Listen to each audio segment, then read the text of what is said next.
Hi Leo, welcome po sa ating channel at ito ay inyong Monthly Gabay Tarot Reading for January 1 to 15, 2025. First half of the month of January 2025 po. Para sa inyo Leo, please be reminded kung naka-resonate kayo, comment down. Kung hindi ka naka-resonate, ibigay niyo po sa iba kasi channel reading po ito. This is for you Leo, ngayon January 1 to 15, 2025 po.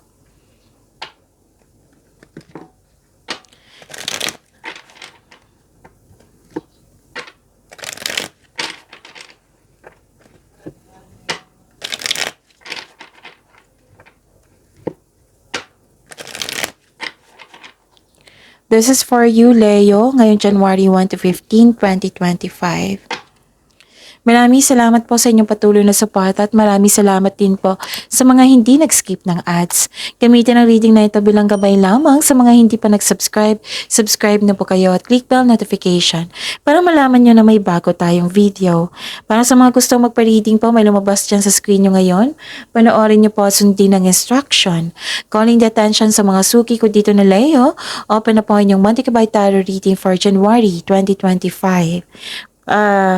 May 6 months from now reading tayo at love life reading po. So message me Leo for schedule. Maraming salamat po.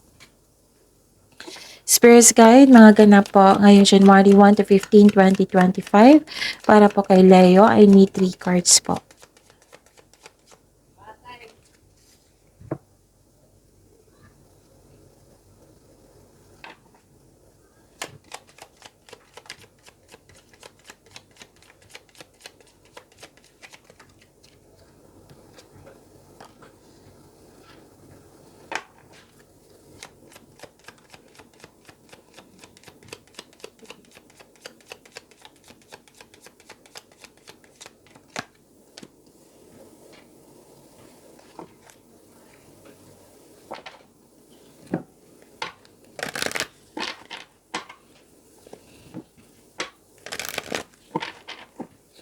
Spirits Guide, mga mensahe pa para kay Leo ngayong January 1 to 15, 2025. I need 2 cards po.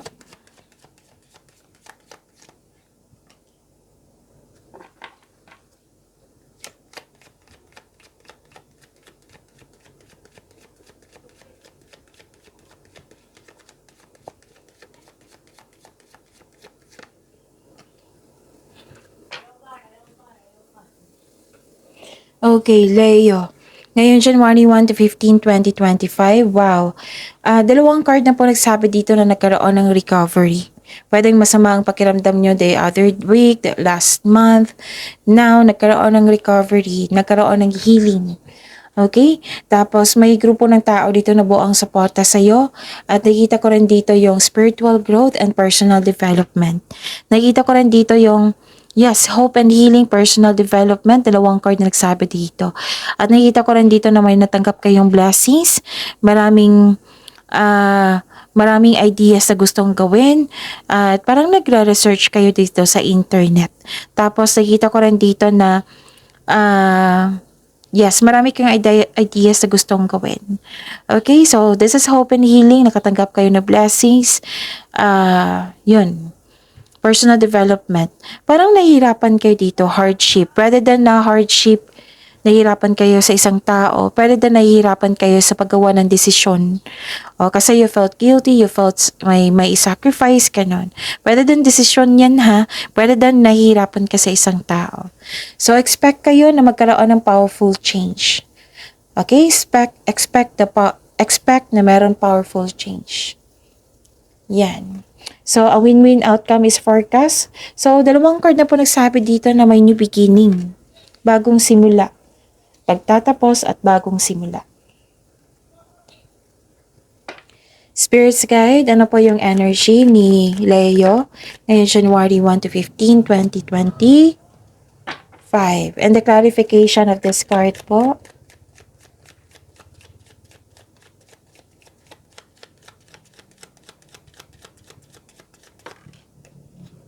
Okay, so this is yan. Okay, Leo. Sa mga may oras po, kung gusto nyo po, panoorin nyo po ang inyong 2025 tarot reading uploaded po noong December 16, 2024. That is 12 months reading po. Bawat buwan may love reading, career and money reading. Hanapin nyo po sa channel natin, scroll down nyo lang po hanggang sa makita nyo po. So, 3 video po yan eh.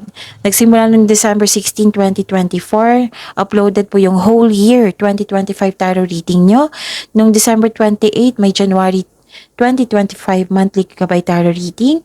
December 29, may January 2025 na nakafocus sa career and money. So, 3 video po iyan. Hanapin nyo po sa channel natin at panoorin nyo po kung gusto nyo po. Kung may narinig kayo or may nakita kayong repeating message, meaning to say, pinupush ng cards nyo yan kasi ang ilan sa inyo hindi pa binigyan ng atensyon. Na kung maaari din po, bigyan nyo po ng solusyon at aksyon. Remember, Leo? Okay? Remember, Leo, at the end of the day, alam mo na ikaw lang taong may kakayahan at responsable na gumawa ng sarili mong katotohanan at kinabukasan. So, ano yung energy ni Leo? Okay, nahirapan kayo sa pag-move forward dito, Leo. Sa pagbabago. Nakita ko dito na clinging to the past, refusing to change, or force, na force kayo sa pagbabago.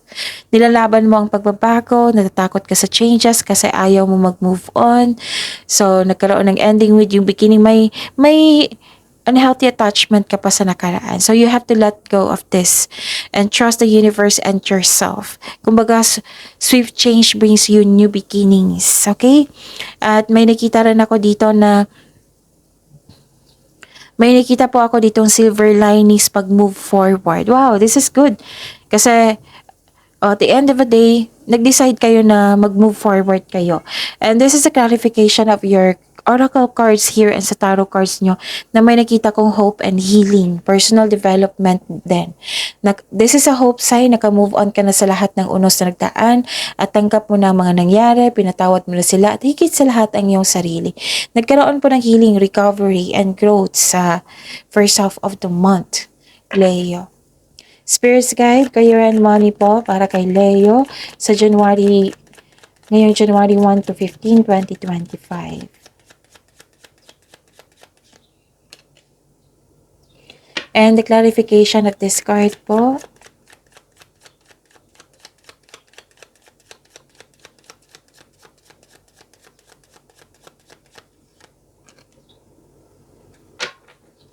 Okay, sa career and money nyo po, Leo. Nakita ko dito na nagkaroon po ng emotional intelligence, sweetness, gentleness, time for reflection. Wow, this is good. Self-exploration, mataas ang inyong intuition, you're showing your kindness to everyone, and medyo sensitive kayo. Okay? So, may parating na opportunity, your finances are improving also, and you are becoming more confident sa trabaho mo. Wow.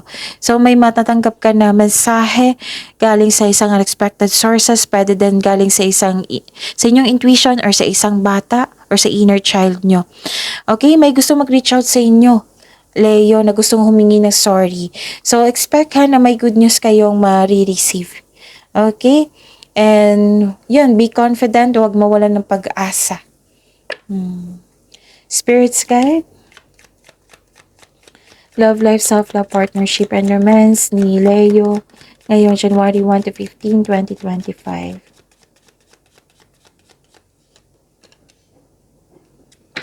And the clarification of this card po.